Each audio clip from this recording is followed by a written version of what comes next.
Bonjour et bienvenue à Be Back Podcast. Je suis Pierre-Olivier, cofondateur de Pixel Guru. Aujourd'hui, je reçois Jean-Maxime Larouche, qui est cofondateur de Epoch. Je vais vous raconter, en fait, il va vous raconter un peu qu'est-ce que c'est et qu'est-ce que ça mange en hiver, Epoch. Aujourd'hui, en fait, on va parler essentiellement de comment réduire son coût par lead. Salut Jean-Maxime, comment ça va? Ça va super bien, PO. Ravi d'être avec toi aujourd'hui. Merci, cheers! Cheers, exact. Petite bière d'après-midi. Ouais, exact, pour Pâques. Puis, en fait, Jean-Maxime, tu peux prendre peut-être 2 minutes juste nous expliquer ton parcours puis comment tu t'es rendu à partir Epoch. Puis après ça, on partira un peu sur qu'est-ce que c'est Epoch pour ceux qui ne connaissent pas et comment on peut... par le fait même réduire le coût par lead, là, le lien qui unit le sujet et ton entreprise. Super. Ben, écoute, encore une fois, merci de me recevoir. Je suis le CEO, cofondateur de Epoch. J'ai fondé Epoch en 2019, alors que je terminais ma maîtrise en neurosciences cognitives computationnelles. En fait, j'ai développé une technologie. Au départ, Epoch, c'était pas une solution appliquée à l'automobile qui permet de réduire les coûts par lead en ligne, okay. Pas du tout. C'était simplement, en fait, j'ai commencé mon doctorat, on a développé une technologie qui permet de simuler des cerveaux humains moyens représentant des populations, mettons, des Nord-Américains, et ainsi de suite, puis arriver à prédire après ça sur n'importe quel contenu visuel qu'on va leur montrer, que ce soit un billboard sur le bord de la rue, que ce soit une publicité en ligne ou un site web, qu'est-ce que le monde va regarder, qu'est-ce que le monde va mémoriser à propos de cette publicité-là. Et là, on a commencé à se poser la question à ce moment-là, comment qu'on peut créer une compagnie à partir de ça. On a parlé à du monde en cybersécurité, en santé, en différents domaines, en user experience. Mais on s'est vraiment rendu compte que dans le domaine publicitaire, il y avait une grosse faille parce que le monde dépense beaucoup d'argent manuellement à tester différentes publicités. Puis il y a des contraintes aussi temporelles qui fait que parfois, surtout dans le domaine automobile, on n'a pas le temps de tester. Parce qu'à chaque mois, il faut recommencer constamment. Puis le domaine automobile a un volet publicité qui est quand même assez pesant, là, dans le sens que c'est des grosses business, il y a beaucoup de publicité. Il y a beaucoup de contraintes aussi entre le tiers 1, 2, 3 qui sont constamment je veux dire, on va dire, qui vont pas nécessairement dans le même sens, mais qui devraient avoir un objectif commun. Et après ça, donc j'ai parti, donc ça c'est au départ Epoch, là ça a été plusieurs années de développement, donc on parle de 2019 jusqu'à temps qu'on lève des fonds. Notre objectif c'était de lever des fonds en capital risque et on a pitché des centaines d'investisseurs un peu partout dans le monde pour lever plusieurs millions de dollars et développer un produit à partir de cette technologie-là. Ce qu'on a fait en début 2023, fin 2022, on a levé plusieurs millions, dont un des investisseurs, c'est M. Serge Godin, qui a fondé CGI, donc son fonds familial à lui et d'autres fonds stratégiques. Et après ça, ça a été, je dirais, le début. On a comme créé un premier produit. On s'est rendu compte que c'était super utile, même chez la Banque nationale, Desjardins, et ceux qui font des billboards, qui font des choses comme ça. On a encore ce produit-là en ligne, il est encore utilisé. On vient de signer La Presse, notamment, que vous connaissez bien sur ce produit-là. Mais on s'est rendu compte que c'est bien beau de prédire qu'est-ce que le monde regarde, qu'est-ce que le monde mémorise, mais la question qui restait, c'est quoi le retour sur investissement? Fait que moi, je dépense tant, sur tel canot, c'est quoi mon coût par lead spécifiquement à cette industrie-là? Et parce qu'un de nos investisseurs qui est aussi sur notre conseil d'administration, qui est André-Martin Hobbs, que tu connais, je pense que c'est lui qui nous a présenté, qui lui est bien connecté dans l'automobile avec ses startups, Lucie et autres. Et là, on a commencé à se faire connecter avec notamment Dominique de chez Groupe Bocage, d'autres groupes dans l'industrie automobile. Et on a commencé à essayer d'appliquer et se questionner comment on peut transformer notre technologie et arriver à prédire vraiment le retour sur investissement des campagnes publicitaires des groupes de concessionnaires automobiles. OK. Puis si je comprends bien, juste pour les gens qui écoutent, puis pour moi aussi, est-ce qu'on parle de prendre une publicité existante et l'analyser et être capable de prédire exactement ce qu'elle va faire, ou vous créez une publicité et être capable de l'analyser? Le point de début, c'était vraiment de prendre ce qui est déjà existant, un processus existant avec des designers qui vont faire des publicités, puis essayer de comprendre en fonction. Parce qu'une publicité, si on dit au mois de novembre, ta meilleure publicité peut donner ta pire publicité au mois de décembre. Une publicité qui est spécifique au telle audience dans telle région du Québec pour telle concession. On arrive dans une autre concession qui a son rayon de 50 km pour le neuf. la meilleure publicité peut devenir la pire publicité. Si je mets 200$ sur une publicité, puis après ça, ben là, je veux faire un crunch. Ça, c'est déjà arrivé à plusieurs reprises. J'ai besoin d'avoir plus de leads. Fait que j'augmente mon budget à 2000 sur ma publicité, puis je me rends compte que mon coût par lead vient de faire x4. Wow. Fait pas plus d'argent. Donc, toute cette réalité-là, c'est ce qu'on arrive à prédire avec haute précision, quels vont être les coûts par acquisition, les coûts par lead, les coûts par clic, les coûts par métriques de awareness aussi qui peuvent être mis en place en fonction donc de tous les paramètres d'une campagne. C'est quoi mon objectif? Il est où mon pixel? C'est tous les paramètres qu'on va traquer. Et le créatif publicitaire. Puis là, on va analyser dans le créatif qu'est-ce que le monde va regarder, qu'est-ce que le monde va mémoriser pour arriver à prédire avec haute précision. Mais maintenant, on a un nouveau produit qu'on est en train de lancer en bêta en ce moment parce qu'on réalisait que si on prend la réalité des concessionnaires, soit qu'ils font affaire à l'interne ou avec une agence pour créer leur design, ils ont un délai aujourd'hui à cause que ça prend du temps. Fait que tu reçois les offres. Des fois, tu reçois l'offre de ton manufacturier et il est rendu déjà le 7 du mois. Fait que là, la fenêtre pour publiciser tes chars neufs, ça devient d'être réduit. Là, t'as pas de créatif encore. Fait que soit tu prends ceux qui arrivent directement du manufacturier, mais sont pas nécessairement performants, sont terribles. Soit que tu en fais faire des nouveaux qui sont optimales, mais encore une fois, là, tu vas avoir un autre délai qui peut aller de 5 à 20 jours. En plus des frais associés au design. Et nous, ce qu'on fait, c'est qu'on est connecté directement aux assets qui viennent des manufacturiers. On sait c'est quoi les logos. Et quand on se fait donner des offres, on est capable de faire les déclinaisons dans chacun des formats pour l'ensemble des canaux publicitaires. Puis ça me prend environ 3 secondes pour générer 2000, 3000 publicités créatives que je peux passer dans mon engin après ça, qui sont toutes, qui suivent pour l'ensemble les brand guidelines. Donc, chacun, tu peux établir tout le brand guideline. Chaque OEM ont leur propre guideline. Nous, on s'assure que chaque publicité dans les 1000 variations suivent l'ensemble des brand guidelines. Parce qu'on arrive à détecter la voiture, on arrive à centrer la voiture pour les différents formats, ajouter les variations de texte avec les fonts, donc les caractères de chaque manufacturier, avec les marges de chaque manufacturier, les éléments de design de chaque manufacturier. Puis après ça, ça fait qu'on peut le passer dans notre engin pour savoir lequel de ces créatifs-là va être le meilleur pour chaque canal, chaque budget, chaque spending, et réduire le coût par lead de manière significative tout en accélérant le temps des campagnes qui sont en ligne. De mise en marché. Exact. C'est donc bien cool. Je dis ça en primeur en plus, c'est qu'on a fait des grosses vraiment recherches. Cool. Mais puis cet outil-là, en fait, juste que tu me reviennes un peu sur la première partie de l'outil. Tu me dis, on est connecté avec les outils, les éléments Google, marketing du manufacturier, du OEM. Puis, quand dans le fond, les guidelines du mois sortent, ou la publicité du mois sort, là, tu es capable de générer selon ce qu'eux ont sorti, ou que c'est ce bout-là en fait, c'est que nous, je suis pas trop sûr. C'est qu'il y a les éléments qui sont générés par les manufacturiers chaque mois. Il y a également des offres qui sont souvent textuelles. Puis après ça, chaque dealer va dire en fonction de son inventaire, moi, je vais prioriser mon budget sur le Kona Hyundai parce que c'est ça que j'ai en inventaire aujourd'hui. Généralement, c'est comme ça que ça fonctionne. Maintenant, ils sont libres de soit prendre leur publicité, recréer avec une photo du Kona qu'ils ont déjà reçu dans le passé du manufacturier, les fonts puis le guideline de brand du manufacturier, recréer des créatifs. Aujourd'hui, c'est soit ils le font comme ça ou soit ils prennent directement qu'est-ce qui arrive du manufacturier. Qui est un peu trop générique en général. Oui, exact. Puis il n'y a pas beaucoup de variations, juste un par format, c'est pas idéal. Donc, nous, en fait, c'est qu'on a déjà l'ensemble des fonts, on a déjà l'ensemble des guidelines de base qui est fait chaque année et qui est presque renouvelé ou chaque 2-3 ans.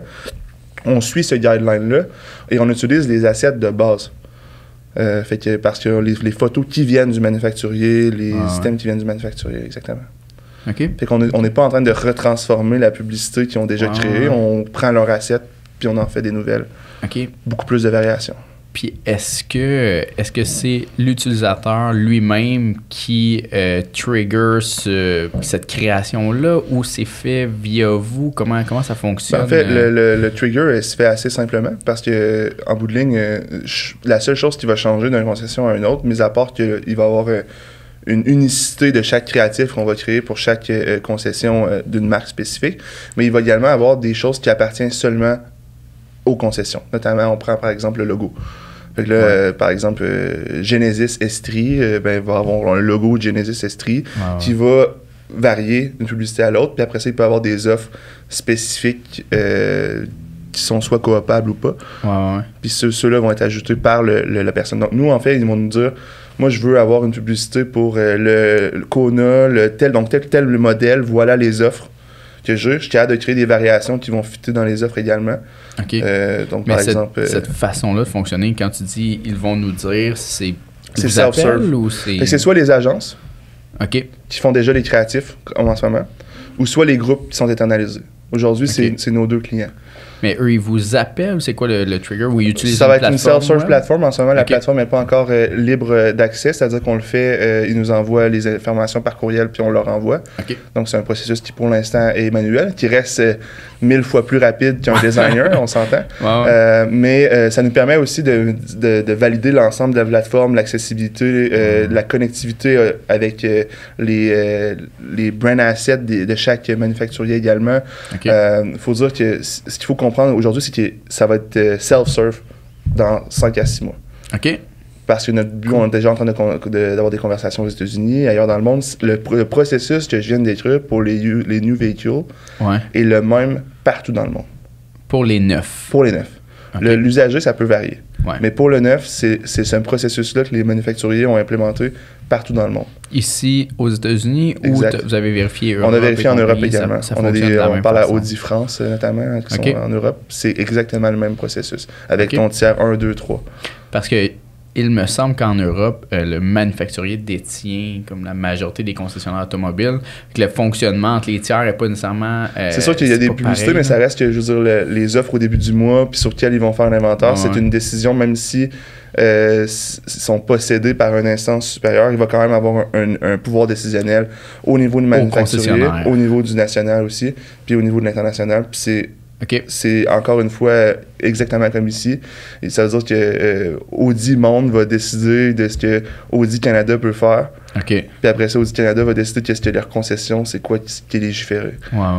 Donc, puis est-ce que ce serait quand même en Europe les concessionnaires eux-mêmes qui utiliseraient l'outil, ou étant donné que c'est peut-être plus chapeauté par le brand lui-même, ce serait le brand qui s'occuperait de faire publicité par le... Puis là, c'est sûr qu'on peut... Il va falloir qu'on découvre cette situation-là, mais c'est toujours ça quand tu rentres dans un nouveau pays. Ce qu'on sait, c'est que le processus de création est quand même fait manuellement, qui est fait par des instances aujourd'hui qui sont... Il y a des parties qui sont soit nationales, mais le plus gros du budget n'est pas national, il est quand même au Tier 1, parce que c'est coop.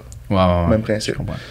Sauf que ce qu'on voit aussi, c'est que si on prend même l'usager, c'est un peu différent parce que là, c'est chaque dealer va gérer leur propre système. Avec leur propre inventaire aussi, qui est différent pour chacun. Exact. Puis, fait que dans ce cas-ci, une plateforme self-serve, c'est l'idéal. Même c'est un plugin automatisé où tu as le moins d'intervention possible de la part des concessionnaires. Ce qu'on fait, nous, spécifiquement dans le Used Vehicle, pour aider les concessions, en fait, c'est si on prend par exemple Autogo, qui est un de nos clients, on vient de commencer leur collaboration, on se rend compte qu'ils ont 33 000 véhicules en stock. Pas en stock, mais en catalogue. Parce qu'eux, ils tiennent pas leur stock. 33 000 véhicules. Sur ces 33 000 véhicules-là, est-ce que c'est tous les véhicules ou tous les items dans un catalogue spécifique qui vont avoir le même potentiel de générer un lead si on considère une campagne spécifique? Donc, une campagne avec un objectif bien précis, avec des placements bien précis, avec un budget, avec une audience associée. Donc, notre objectif, c'est d'essayer de trouver c'est quoi le subset dans ces produits-là ou dans ces catalogues-là qui vont avoir le meilleur potentiel de mise en marché avec notre technologie prédictive. Puis l'idée, c'est à court terme, c'est d'arriver à essayer de mieux orienter les dealers à prendre une décision sur quel inventaire est-ce qu'ils vont pousser dans leur campagne pour avoir un coup par lead. Parce qu'en fait, on se rend compte que sur un catalogue, mettons on a Automobile en direct aussi qui fait avec nous, si on prend un catalogue de 1000 auto en concession, même groupe bocage, même principe. Quand on se rencontre sur la campagne, ça veut dire qu'ils ont presque toutes des impressions, mais seulement 1/10 et moins vont générer des leads. Donc, l'idée, c'est de trouver ceux qui vont générer des leads en amont pour dépenser de l'argent sur ceux-là au bon moment. Fait qu'on fait comme un clean-up de leur catalogue. On crée des subsets pour des campagnes, en fait. Mais l'inverse serait pas aussi valable dans le sens que ceux qui génèrent pas de leads, de trouver une façon d'en faire générer? Ouais, ben ça, c'est falloir qu'on se parle avec Pixel Guru. Non, mais c'est exact. C'est-à-dire qu'aujourd'hui, je suis capable de te dire quelle image, quel modèle, ainsi de suite, va avoir le meilleur coût par lead. Mais je suis d'accord avec toi que quand ça fait 60, 90 jours que tu as un auto dans ton inventaire, tu n'as pas le choix de trouver une manière de la vendre. Ouais. Fait que notre prochaine étape à nous, c'est d'arriver à essayer de comprendre qu'est-ce que je peux agir. C'est juste que là, l'image, elle vient dans le gestionnaire d'inventaire. Après ça, c'est elle qui est mise sur le site web. Elle peut être partiellement modifiée, puis elle va être poussée dans le catalogue. Parfois, c'est directement du gestionnaire au catalogue. Ouais. La syndication dans les concessionnaires automobiles est un peu... donc, aujourd'hui, on se focus à réduire, puis après ça, on va ajouter des facteurs d'inventaire aussi, de trouver quel paramètre d'audience va le mieux va te permettre de vendre le plus vite possible certains... mettons, tu préfères un regroupement des autos que ça fait plus de 30 jours qui sont en inventaire. Puis essayer de trouver, ça serait quoi le paramètre de campagne pour vendre ces autos-là avec un meilleur coût par lead. OK. Puis est-ce que la technologie va aussi loin qu'analyser justement, on faisait quelques tests récemment sur justement le visuel qu'on met sur les photos, qui est souvent logo, site web et compagnie. Puis les visuels sont très variés de concessionnaire en concessionnaire, ça dépend beaucoup du goût du concessionnaire, il y en a qui sont très lourds, il y en a qui sont très peu chargés. Est-ce qu'on est capable de savoir avec votre technologie, oh, tu sais, ça, c'est trop lourd, il y a trop de stock, il n'y en a pas assez. Ouais, en fait, on va être capable de ranker les véhicules. C'est que si on avait dans les images possibles pour un véhicule, l'image originelle, ça serait beaucoup plus facile pour nous parce que nous, on prend ce qu'il y a sur le site web généralement.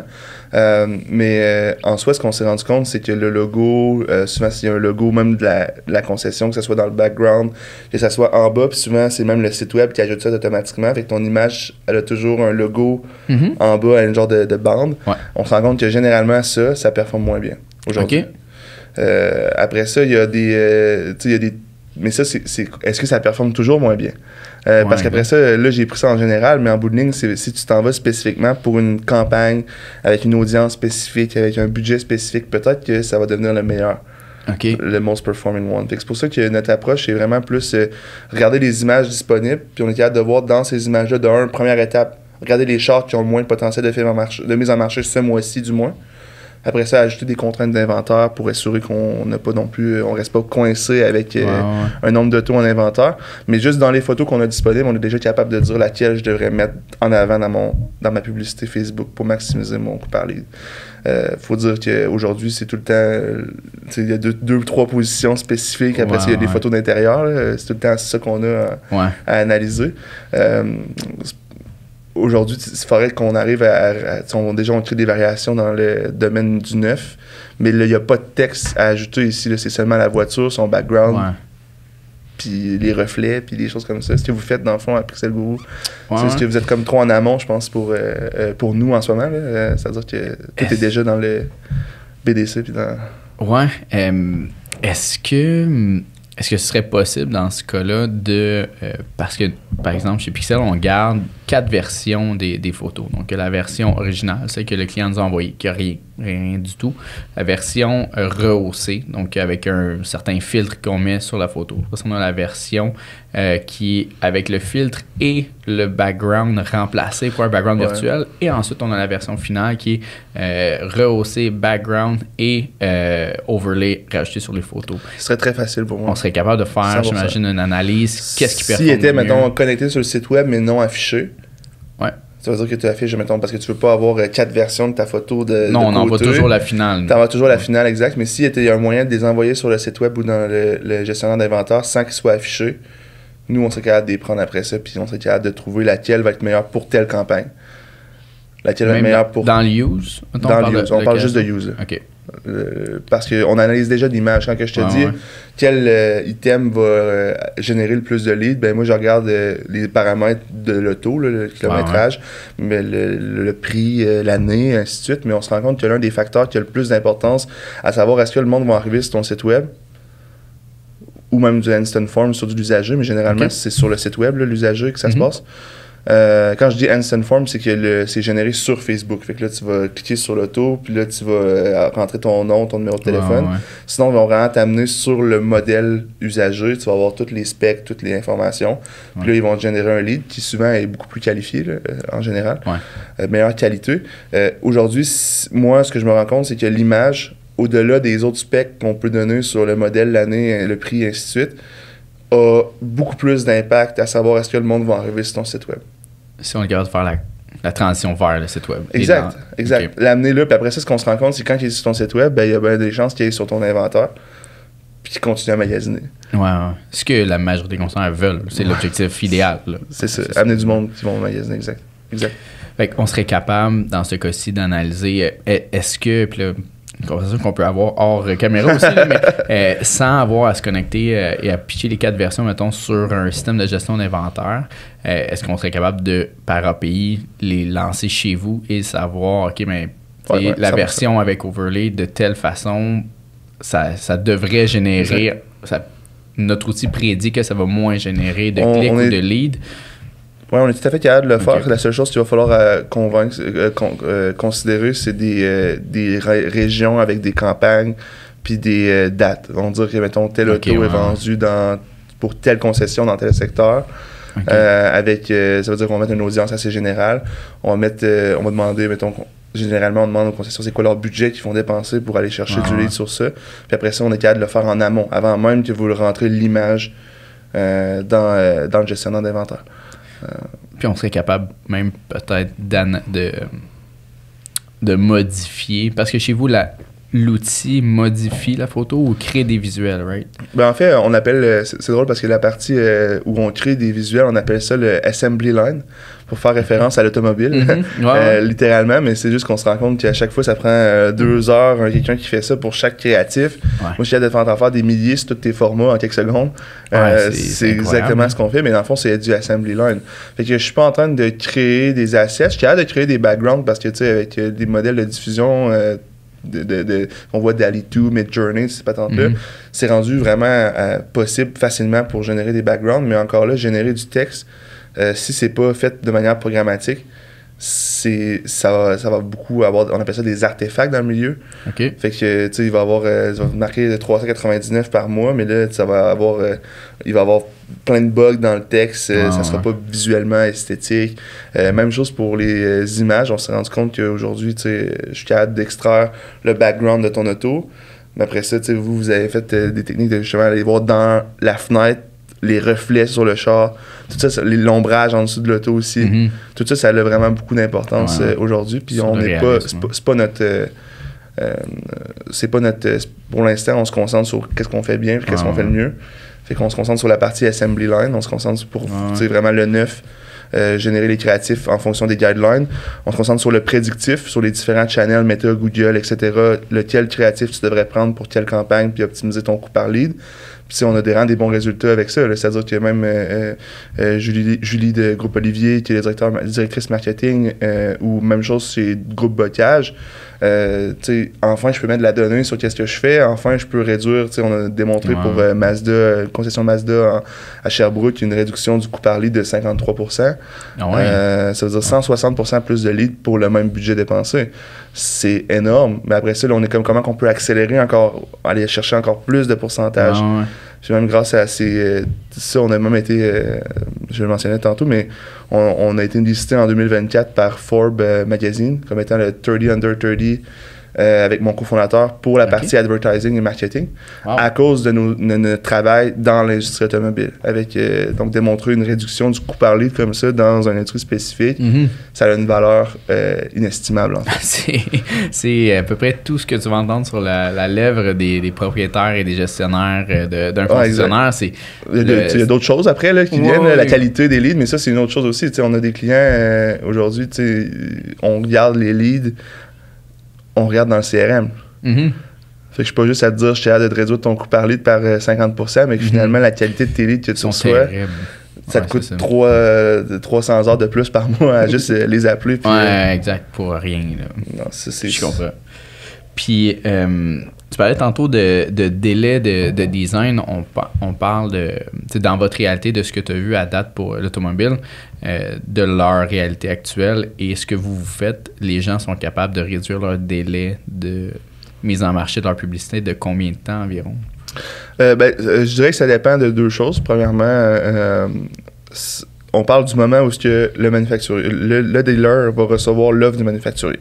Ouais. Fait que là, c'est sûr que si le manufacturier reçoit 15 du mois, on peut pas faire grand-chose, mais on va quand même être capable d'accélérer le processus de design et le processus de mise en marché, à savoir quelle publicité mettre pour maximiser aussi le meilleur retour sur investissement.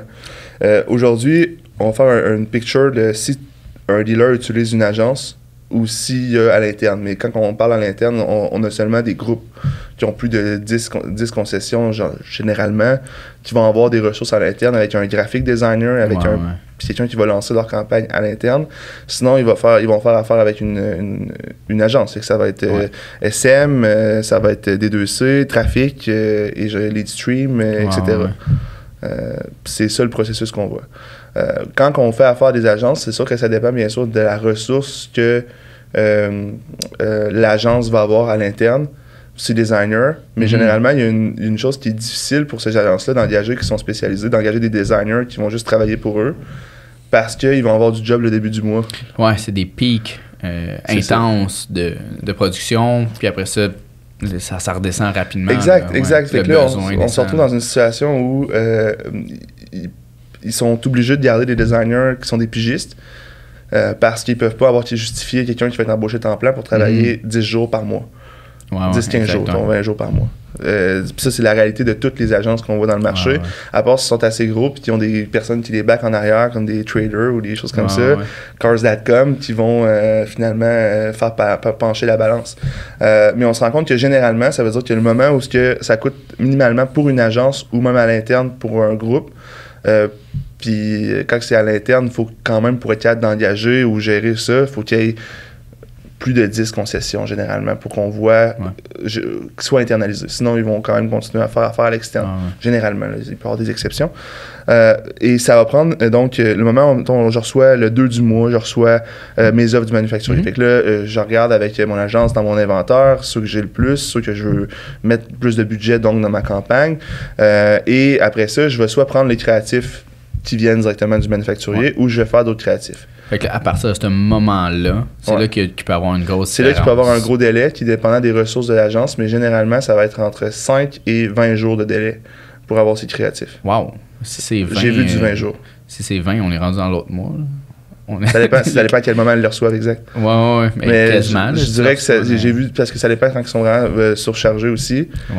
Puis tu sais, aussi, veut pas, n'importe quelle agence, peu importe lequel, ils vont commencer à accumuler de plus en plus de clients. Puis là, bam, j'ai un boom de clients, mais j'ai pas pu ce mois-ci adapter mes ressources. Fait que là, j'ai perdu un gars ou j'ai perdu un... Exact, c'est la réalité. Donc l'idée, nous, ce qu'on est capable de dire, puis tu sais, je serais capable de... Je pourrais aller chercher... j'aurais dû amener mon ordi parce que j'aurais pu te le montrer en temps réel le temps qu'on se parle. Puis la réalité, c'est que j'aurais été capable d'ici, tu m'aurais donné des offres, là, mettons Genesis G70 2024, 0% d'intérêt, 24 mois, des choses comme ça. Là. Tu me donnes des offres, après ça, on peut même faire plein de variations de ces offres-là en utilisant des model language comme ChatGPT pour dire, fais juste m'en créer d'autres là, qui fit avec le guideline du mois. Puis après ça, j'ai fait juste les rentrer dans notre logiciel. Nous, on sait déjà c'est quoi les assets, on sait déjà c'est quoi les funds, on sait déjà c'est quoi les marges, les guidelines. Puis là, je suis capable de générer 1000, 2000 en quelques secondes. Variations créatives pour les différents formats. Puis là, ça veut dire, en fait, je trouvais ça drôle parce que je reçois de plus en plus de publicité de concessions. C'est tout genre ça. Tu vas sur leur site web, t'es retarget. Puis là, je me rends compte, même sur Facebook, tu as le format story, puis là, ils font des publicités qui suivent le guideline ou qui sont quand même supposément vraiment esthétique. Mais là, tu vois, quand le texte de Facebook apparaît, c'est overlap, le format marche pas. Des fois, je regarde, c'est des concessions connues des gros groupes. Là, ils ont un format story. Puis là, le texte, c'était comme si ils ont pris un screenshot sur un square. Fait que là, t'es pas capable de lire la moitié du texte. Puis on est capable de le faire pour tous les formats à tiers. Puis ton Google Display aussi, la rentre là-dedans. Tu veux te faire un billboard, ben t'as juste à mettre ton format, on suit ton guideline manufacturier. Puis est-ce que ces visuels-là sont triés, parce que tu dis ça en génère, mettons, 2000. est-ce qu'ils sont proposés aux clients ou aux concessionnaires par priorité de celui qui va mieux performer? En fait, après, une fois qu'on a créé au début du mois pour on va prendre, je disais comme exemple tantôt, le Genesis G70. Donc là, tu vas prendre le Genesis G70, tu vas me dire, moi, je veux telle offre, c'est ça mes offres. Moi, je vais te générer toutes tes variations de créatifs. Puis après ça, la deuxième étape, là, ça se passe avec soit la personne qui souhaite lancer les campagnes, sur les différents networks, ça se fait soit au sein de l'agence directement, ou à l'interne, souvent, mettons, comme Groupe Bocage, c'est Dominique, directeur marketing, qui va lancer les campagnes. Ou une autre personne à l'interne, mais généralement, c'est ce qui se passe. Là, on peut regarder en fonction de l'ensemble des assets. Ils ont juste besoin de rentrer, mettons, il y avait une campagne qui est déjà en train de rouler sur Meta, ils vont juste renouveler les créatifs, là, souvent, c'est ce qui arrive. Ils vont juste rentrer le ID de la campagne. Puis nous, on s'en va chercher l'ensemble des paramètres. Là. Fait que c'est quoi son budget, son placement, son audience. Tous les paramètres. Puis après ça, on est capable de ranker, comme dans un gros spreadsheet, l'ensemble de tes créatifs. Puis là, tu peux les filter en fonction de leur CPL. Fait que là, je veux avoir pour cette campagne spécifique que je veux lancer, quel de ces créatifs-là va me donner le meilleur CPL. Ou j'ai vu du monde que c'est plus pour des campagnes awareness ou des personnes qui font encore maximiser le nombre de clics ou le nombre de landing page views sur ton site web. Nous, on prédit plus de 20 KPI, incluant le coût par lead. Nous, on fait aussi affaire avec des compagnies comme le Cirque du Soleil ou autres, parce qu'un de nos avantages, c'est d'être cross-industry. Parce que notre AI, ça fait partie de notre IP. J'ai ajouté, par exemple, les données de Vans Canada, les chaussures Vans Canada. Puis pour Mazda Canada, ça a amélioré ma précision de genre 15%. Ah ouais? Parce que c'est les audiences communes qui sont advertised, parce que c'est... les gens qui achètent des souliers achètent des véhicules aussi. Exact, c'est exactement ça. Avec nous, on va chercher la donnée historique, puis on entraîne nos modèles à prédire, OK, tel créatif, telle campagne, paramètres, audience, budget, etc. Quel va être ton funnel de KPI? Donc, ça va être quoi ton coût pour 1000 impressions? Ça va être quoi ton coût pour chaque clic? C'est quoi la précision que vous avez actuellement? Nous, c'est à chaque client, on arrive à sortir des métriques de précision très claires pour savoir pour toi comment on va être précis. Aujourd'hui, dans l'automobile, sur du CPL, on est beaucoup plus précis que dans d'autres industries qui font du online purchase ou autre chose comme ça. Parce que, on fait affaire avec plus de 300 dealers aujourd'hui. Faut dire que c'est au-dessus de 90%. C'est ce qui... sur des nouvelles données. Donc, c'est parce que nous, quand on entraîne l'AI, on va prendre 20% de données qui n'ont jamais été vues par l'intelligence artificielle.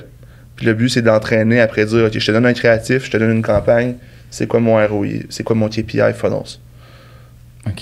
Mais après ça, je prends 20% des nouvelles données, puis à chaque mois, sur les campagnes qu'il n'y avait pas vues dans le passé, mais il avait prédit telle chose, on s'évalue aussi, puis nous, on apprend à l'interne. Fait que ça va devenir de meilleur en meilleur, ça c'est sûr et certain. Aujourd'hui, ce qu'on se rend compte, c'est que c'est sûr et certain qu'il arrive un désastre environnemental, un désastre économique. On a même ajouté des données sur les currencies entre les States, entre l'Europe, pour pouvoir suivre des fluctuations comme ça qui vont avoir une influence sur le coût par action, donc le coût par lead ou autre. Mais ce qu'on se rend compte, c'est que cette réalité-là... aujourd'hui, ça va osciller. Mettons, je te dis, ton coût par lead va être de tant de dollars précisément. Peut-être que je ne serais pas si précis que ça sur le dollar exact. C'est parce qu'il y a eu un tel événement. Mais sur le ranking de quel créatif dans cette campagne-là va te ramener le meilleur CPL, le coût par lead, je vais être capable de le faire au-delà de 90%.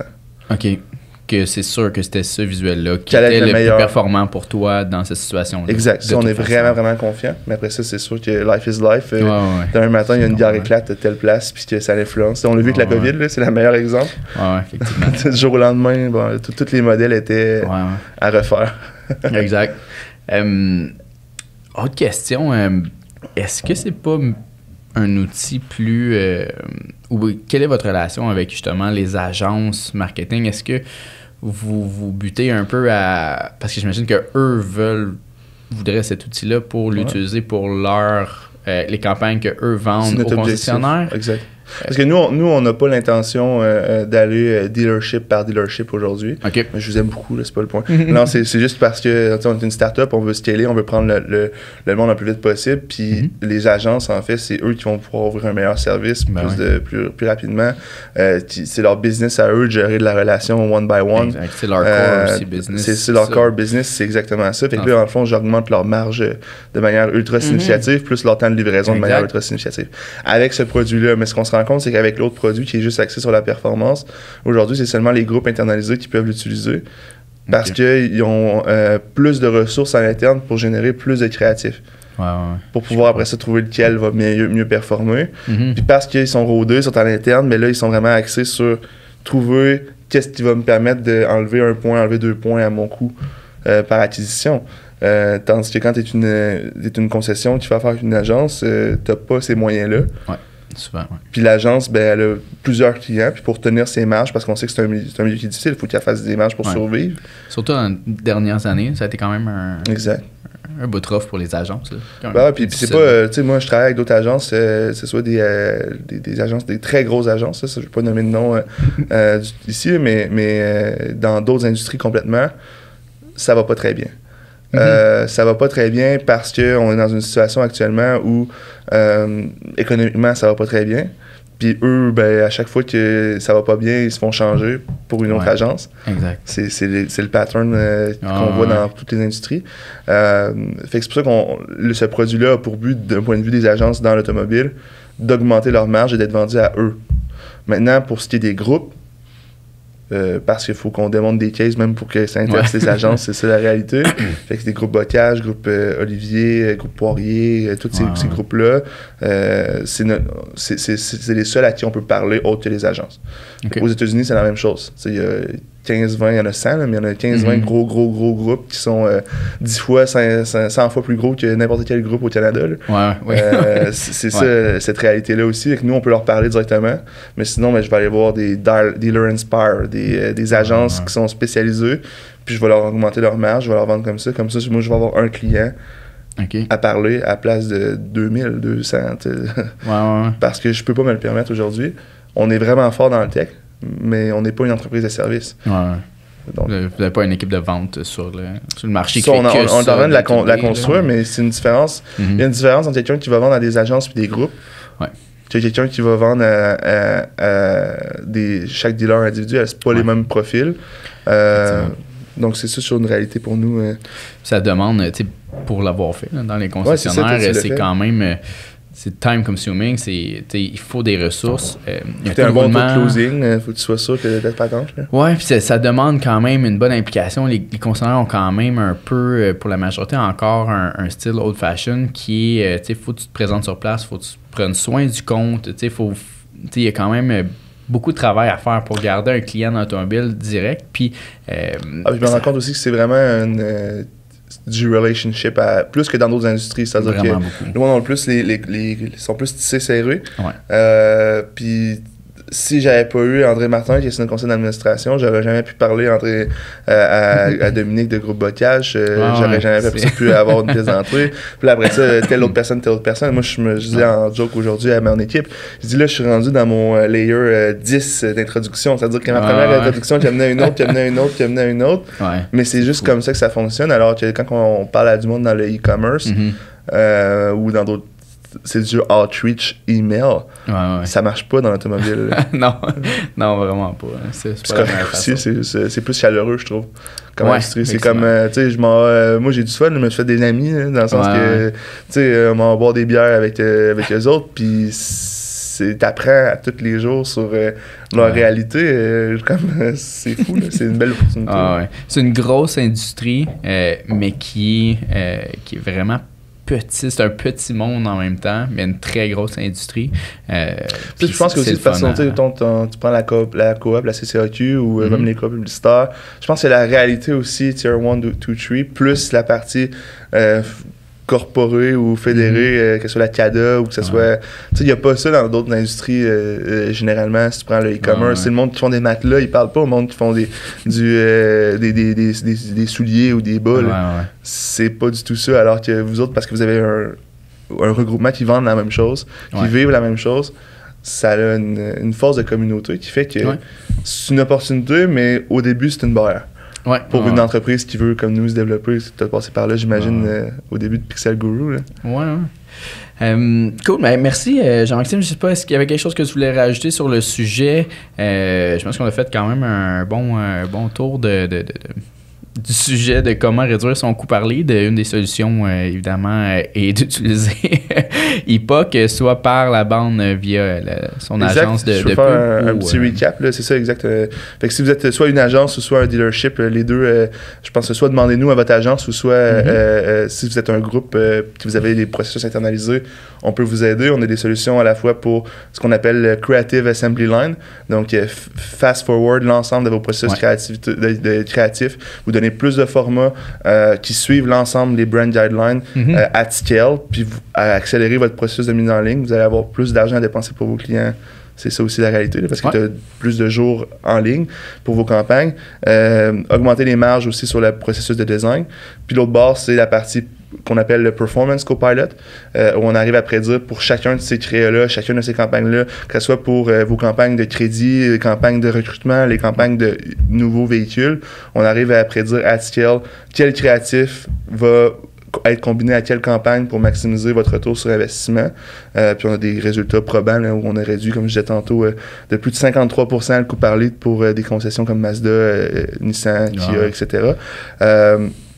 Et par la suite, pour la partie Use Vehicle, on a aussi une autre solution. On travaille avec des personnes comme Automobile en Direct, Autogo, etc. Et là, on arrive à trouver c'est quoi, sur leur inventaire, comment maximiser leur retour sur investissement pour leur inventaire de véhicules usagés. Pour augmenter le turnover, le roulement d'inventaire le plus possible. Puis diminuer le coût par lead, en fait, parce que nous, on arrive à pouvoir prédire selon telle image que tu as utilisée dans telle campagne, dans tel catalogue, sur chacun de vos items, lequel vous devriez utiliser pour maximiser votre retour sur investissement, minimiser le coût par lead, puis pas dépenser sur des véhicules que de toute manière vous pourriez dépenser 2000 $ puis que ça se vendrait pas plus. C'est à peu près ce qu'on fait. Donc c'est pas mal ça pour notre ligne de produits actuelle. Cool. Si les gens veulent aller voir à quoi ça ressemble un peu le concept, le site web? Le site web, c'est quand même bon, mais je dirais que la meilleure solution, c'est de me contacter ou contacter quelqu'un chez nous. On a une équipe en arrière, là, je peux pas faire ça tout seul, malheureusement. Mais même sur moi, sur LinkedIn, Jean-Maxime Larouche, ou sûrement été dans les liens qu'on va partager. Ou sinon, gmail@epoch.ai. Meilleure manière, envoyer un petit courriel, puis après ça, on monte ça en live parce que chaque concessionnaire est unique, ont leur propre manière de fonctionner. Ça, on le sait très bien. Cool. All right. Merci d'être venu. Hey, cheers. Attention à toi. Salut.